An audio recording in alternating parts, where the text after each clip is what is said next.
Family and Moolah, dog. How long was you working on that project before you decided to put it out? Like, what was the process behind everything? The process is like, I don't know. Like, I probably, some songs are older. Some songs might be like 2 years, 3 years old. Some songs were as recent as a month ago, you know, but it's more so like, I just try to create timeless music. I don't really have a process. I just try to miss the studio. When I got a lot on my mind, I just want to release, I go in to record. When I know we want to come together to do a project, I wanted all the music to be entwined. So I would say I focused on just like what I had been doing, what got me back, want to go, what got me back motivated. And it was family and some money. You feel me? Family and some money. Yeah, I just want to drop a project around the stuff that inspired me to get back in that zone. And the public, now that you have your label situation, are you looking to eventually sign other talent or bring other talent onto that label and develop other talent? Yes, of course. I don't know about of course I would develop some talent. I would probably develop some talent before I sign some talent. But I've been more in tune with like the production side. My production company signing producers, man. Cause like I want to go another 10 years, another 12 years in order to do that. I want to have the dopest beats because I want to continue to create. It's really hard for me to focus on artists when I'm still so focused on myself right now. I feel that, dog, and that's a real thing. You know, like I said earlier, I manage a rapper named Glasses Malone, right? And what's funny is y'all's story the same. He doesn't want a record deal. We've had a few people contact us recently, you know, for single deals and stuff of that nature to get back in that building. And after he had his second major record deal, he said, I never want a major record deal again because I'm not in control of my finished. He said, I'm not in control of my finished product because what they did in the midst of us, we were signed to Sony first. We had a big ass deal with Sony. They gave us all that money, then shut the black music department down 6 months later. It was the weirdest shit ever. So we got to walk away not only with the money, but they paid for every song we had was paid for, dog. Everything we did, dog. So we had a whole bunch of records. We had, you know, his album was done. We had Wyclef Jean, that motherfucker. The moment we signed the Cash Money, that record might as well got threw in the trash, dog. Yeah. And it got made into some whole other stuff. And at that time, Glasses didn't quite know who he was as an artist. You know, this is just, you know, like his first album. You know, he didn't know who he was, so he wound up listening to everybody else. And he wound up putting a piece of work that I'm not gonna say is subpar because the album was jamming, but it wasn't what that first album was. It was a story. The first album was a story, and that's, you know, trying to explain that to a record company executive.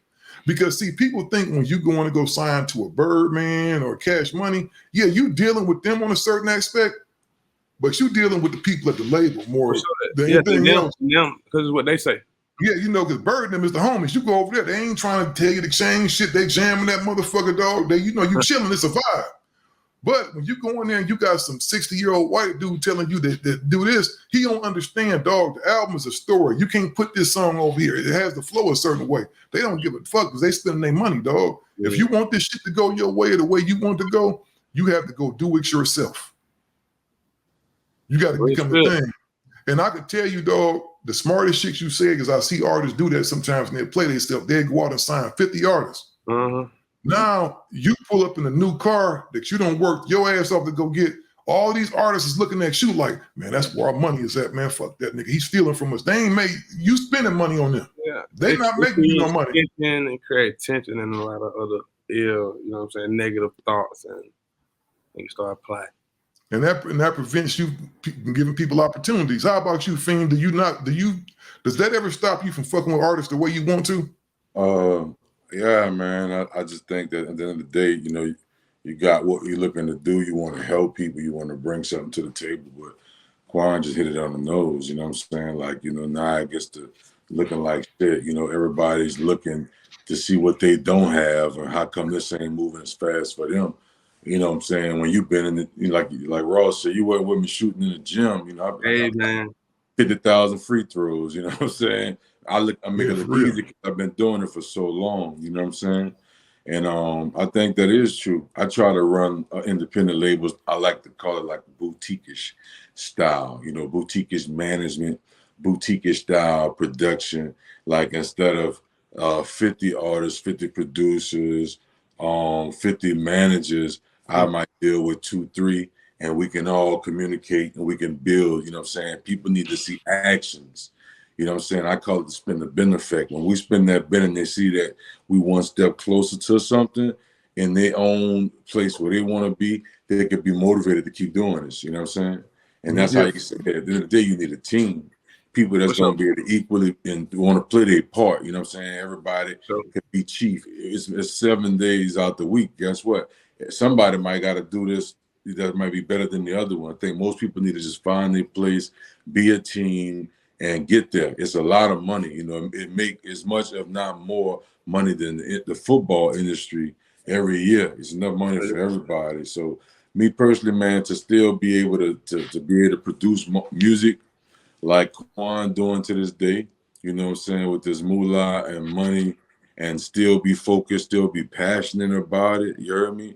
I think this is a real good example, especially being showcased, because this stuff is like a vampire, man. It'll drain you. It'll take everything from you. You know what I'm saying? It'll try to like wear you out and kill you, take your life from you, put you in jail, put you in the ground. It'll make your people turn on you behind what they assume you got.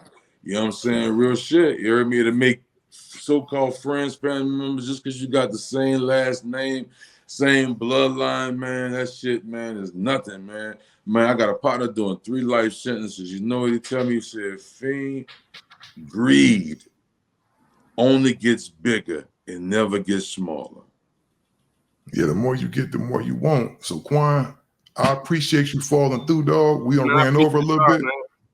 But your conversation is so compelling, dog. Thank you, man. I don't want to do the same, you know, ending out for your Instagram shit, dog, like that. Can outside producers get at you?